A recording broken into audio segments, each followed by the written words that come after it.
네, 안녕하십니까. 제알닥터 민원장입니다. 오늘은 겨울철을 맞이해서 뇌출혈의 예방과 치료에 대해서 전문가이신 우리 신경외과 전문의 친구분을 모시고 한번 얘기 나눠볼까 합니다. 오늘도 안녕하세요.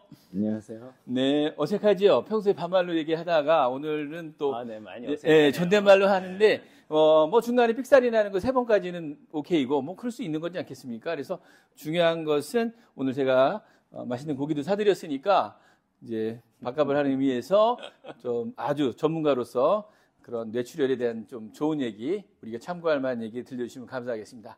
네, 그럼 제가 질문하는 형식으로 하는 게 좋을 것 같은데요. 네. 제가 알기로는 이제 평소에 뭐 뇌출혈 해갖고 밤에 맨날 불려 나가셔가지고 뭐 수술하시면서 많은 생명을 구하시는 걸로 알고 있는데, 일단 뇌출혈의 전반적인 얘기를 좀 요새 뭐 많이 환자가 발생하는지 또 치료를 하시면서 느끼는 어떤 소감이랄까 이런 거 얘기해 주시면 좋을 것 같습니다. 일단 이제 겨울철 뇌출혈 예방이라는 주제 제목인데, 네. 옛날에는 겨울철에 뇌출혈 뇌졸중이 많았어요. 근데 요즘에는 사실은 겨울철이나 환절기에 약간 늘긴 하는데, 네. 1년 내내 많아요. 지금 시작하자마자 제가 잘못 알고 있다고 지적하는 것이죠? 맞아요. 네. 잘못하는 사람은 알겠습니다. 가만히 둘 수는 없어가지고. 그래서 계절을 불문해서 이제 많이 있는데 조금 느는 수준입니다. 일단 참고하시고요. 네. 그리고 이제 또 계속 얘기를 하자면은, 내가 원래 이런 사람이니까 지금 당장 예방하겠다고 나서가지고 예방되는 건 아니고요. 뇌출혈이나 뇌졸중은 평소에 예방에 힘써야지, 이렇게 갑자기 겨울 됐다고 조심하면은 안 맞는다 이런 거는 아니에요. 그러니까 조심을 안 하면 뇌출혈을 맞을 사람은 맞지만은 그 뇌출혈이 올 만한 조건은 이미 오랫동안 누적되면서 형성되어 있기 때문에 시기의 문제지, 겨울철이든 여름철이든 그런 계절이 중요한 거는 아니에요. 근데 겨울에 특히 조심하라고 하는 이유는, 우리가 겨울에 몸이 더 힘들 가능성이 많아요. 몸이 힘들면 혈압이 갑자기 올라가기도 하고, 추우면은 뭐 그런 것 때문에 혈압이 올라가기도 하고, 혈압이 조절이 잘 안 되면 이제 고혈압 같은 경우는 뇌출혈 발생에 많은 비중을 차지하는 원인이 되고 있으니까 그런 거를 예방하자는 거죠. 네. 어쨌든 뭐 계절적인 요인보다는 어떤 평소에 건강 관리에 있어서 그런 뇌출혈이 발생하는 조건들을 미리 좀 관리하는 것이 중요하다, 이런 말씀을 주신 것 같고요. 근데 그 중에서 대표적으로 고혈압 관리 이런 부분에 대해서 말씀을 주셨습니다. 그러면 이제 사실은 제가 알기로는 같은 뭐 뇌졸중이라 하더라도 뇌경색보다는 뇌출혈이 훨씬 예후가 좀 안 좋고, 또 우리 선생님께서는 선생님이라고 존댓말하는 게 처음이라 어색하긴 한데 뇌출혈에 대한 어떤 수술 전문가이시기 때문에 그런 면에서 뇌출혈 이제 환자가 왔을 때 수술할 때 좋은 예후와 그렇지 않은 예후에 대해서 한번 느끼신 어떤 전문가적 소견을 말씀해 주시면 좋을 것 같습니다. 일단 뇌출혈이든 뇌경색이든 올 때 상태가 좋아야지 수술을 하든 약물 치료를 하든 치료받고 나서 재활까지 거쳤을 때 결과가 좋아요. 그래서 그거를 사실은 인위적으로 조절할 수는 없는데, 뇌경색이 범위가 크고 출혈이 압력이 세게 커지면은 이제 뇌손상 부위가 넓어지니까는 상태가 나쁜 상태로 올 수밖에 없고, 그런 분들은 사실은 회복하는데 많은 기대를 하기가 어려워요. 그래서 우리가 예방이 중요하다고 자꾸 이런 방송도 하고, 언론이나 매체에서 어떻게 하면 뇌졸중을 예방하고 줄일 수 있는지, 어떻게 하면 빨리 가서 병원에 가서 치료를 받아야 되는지, 이런 것들을 홍보하는 이유가 그렇기 때문에 그래요. 예. 그래서 어쨌든 그 뇌출혈의 발생 범위라든지 처음에 뇌압이 얼마나 상승했냐 이런 것들에 대한 요인으로 또 어쨌든 치료가 좀 어려운 경우가 있다, 그렇게 말씀 주신 것 같은데, 저는 개인적으로 그랬던 것 같아요. 제가 MRI를 찍었던 이유 중에 하나는 다른 거는 뭐 고혈압이라든지 당뇨라든지 체중 관리, 뭐 복부 비만, 뭐 대사성 질환들을 관리하는 노력을 할 수가 있는데, 저는 사실은 MRI 찍었을 때 뇌동맥류, 왜냐하면 그거는 어떻게든 갑자기 있다가 뻥 터져가지고 그냥 사실은 와상했다가 정말 심지어는 같은 레전트 전공 선생님이 돌아가신 것도 제가 봤거든요. 그래가지고 굉장히 사실 그거에서 겁먹어서 제가 평소에 뭐 몇 년마다 한 번씩 그 뇌 MRI 찍는 이유는 뇌동맥류가 혹시 있으면 그거는 사전에 어떻게 보면 선생님 같은 좋은 신경과 선생님이 그 안에 이렇게 시술을 통해서 머리를 열지 않고도 시술을 통해서 이렇게 뭐 미리 예방하는 또는 사전적인 시술을 해가지고 뇌 출혈로 가는 거를 갖다 줄일 수 있는 그런 시술들이 있다고 들었는데 그거에 대해 잠깐 소개시킬 수 있나요? 뇌동맥류는 사실 뇌졸중을 일으키는 원인 중에서 가장 많은 원인은 아니에요. 그렇지만은 그게 너무 극적이고 치명적인 거죠. 치명적이기 때문에 그리고 뭔가 우리가 치료를 한다고 했을 때 가장 적극적으로 치료를 해서 가장 예방 효과가 좋은 게 뇌동맥류이기 때문에 그쪽으로 치료를 많이 했고 옛날에는 이제 개도술로 많이 치료를 했는데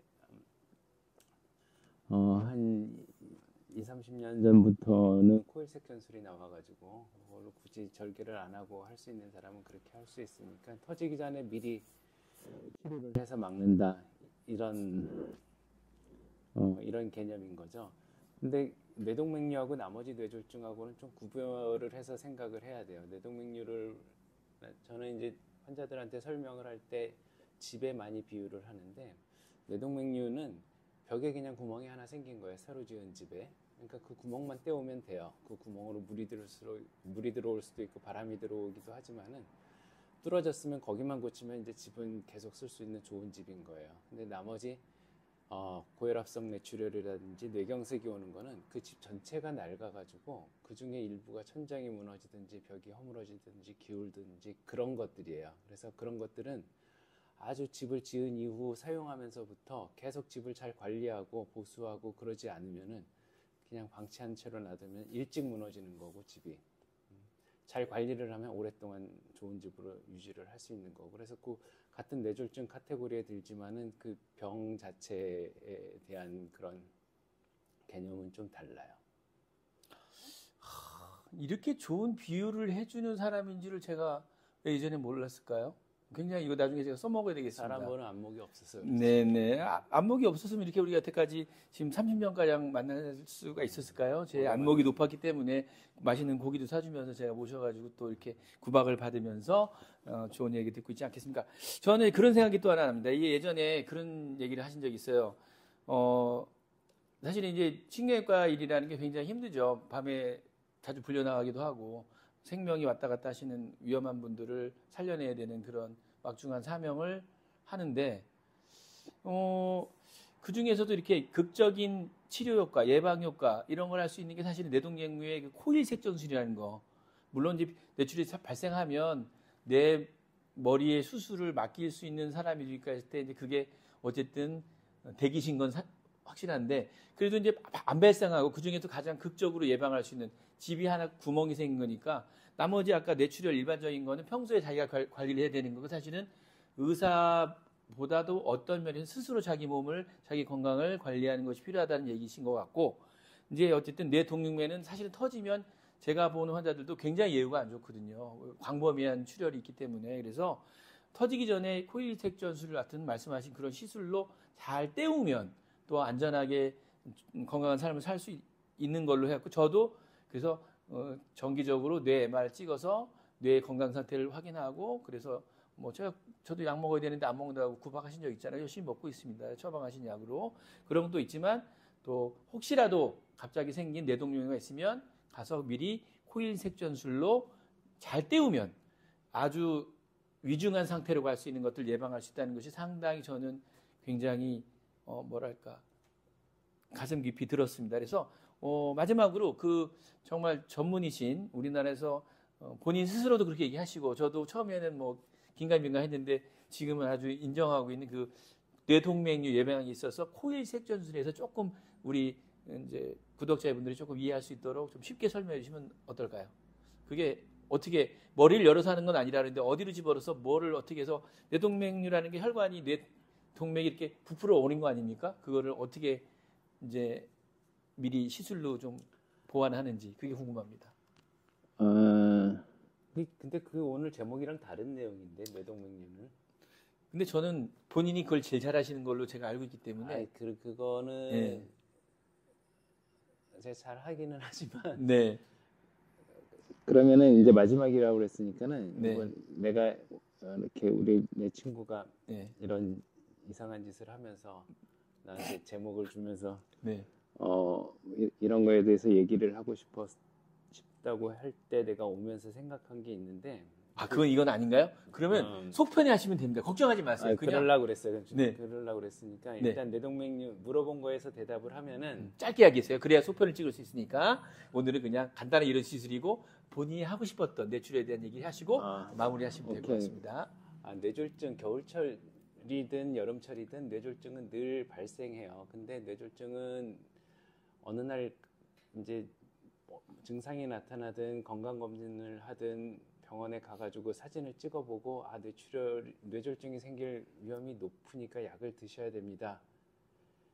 근데 그때는 이미 많이 진행된 거예요. 우리 몸은 뇌졸중을 일으키는 위험 요소가 이제 제일 큰 게 나이 드는 거고, 그 다음에 고혈압, 당뇨, 고지혈증, 그 다음에 환경적인 요인으로는 술, 담배라든지 어떤 식생활 습관, 생활 습관 이런 것들인데, 나이는 우리가 교정할 수 없지만 나머지 것들은 다 교정할 수가 있거든요. 그래서 아까 말했듯이 집을 지어놓고 어떻게 관리하냐에 따라서 나중에 집이 빨리 무너지고 오래 가고 그런다고 했으니까는 우리가 조절할 수 있는 위험 요소를 계속 보면서 그런 요소가 내 몸에 일어나기 시작할 때 그때부터 조절을 해야 돼요. 근데 우리나라 사람 외래온우 환자들이 제일 많이 저항하는 게 약 먹는 거에 대해서 굉장히 저항을 많이 해요. 그 대표적인 사람이 옆에 앉아 계신 분인데, 제가 약을 먹어야 된다고 얘기를 했는데 1년 동안 안 먹었거든요.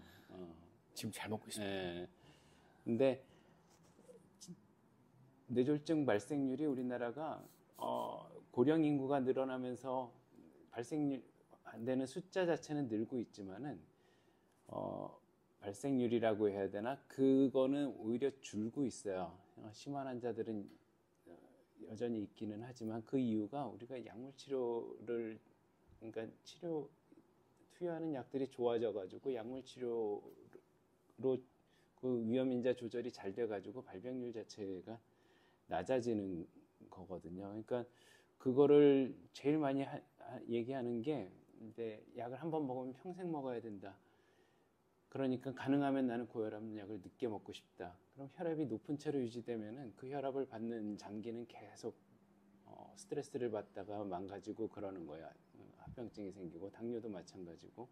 그렇기 때문에 문제가 있을 때 바로바로 저항하지 말고 약을 먹어야 되고, 그 다음에 이제 그렇게 말씀하시는 분들이 꼭 뒤에 덧붙이는 말이 양파즙은 어때요? 오메가3는 어때요? 이런 얘기를 하시는데 그런 걸로 해결 안 됩니다.